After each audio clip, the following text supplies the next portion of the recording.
Manangamizao fashimba Viriagny lazane viray shankina Oh, vila varalila Sia isana we hitinge nama Fena mivadibadike Piava maru mashaki mifangay Viri si kalakalambola Tuzay fia vanange kadingwe Aliwo vo mifankatia Aska yara dia Avia fa Sika uluraike Kami adimba mifankatiave Raiki funge shaifangaye Mazava wazi situku nifangare Sika uluraike Kami adimba mifankatiave Raiki funge shaifangaye Mazava wazi situku nifangare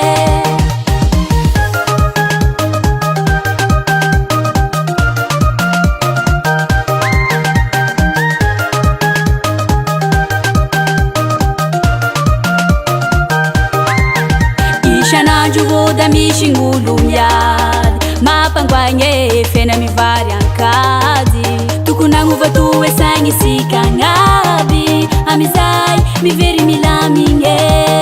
Sia isana we hitinge nama Fena mivadi badike Piava maru mashaki mifangari Liu vo mifankatia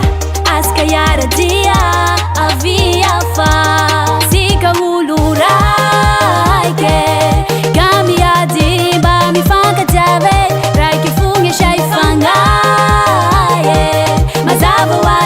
Situku nifangare Sika uluraike Kami adimba mifankatiave Raiki funge shaifangaye Mazava wazi situku nifangare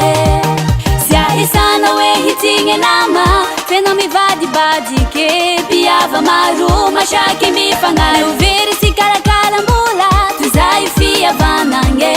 kadingwe Sia isana we hitinge nama Fena mivadibadike Piava maru mashaki mifangare Uviri si kalakalambola Tuzai fia vanange kadingwe Sika uluraike Kami adimba mifankatiave Raiki funge shaifangaye.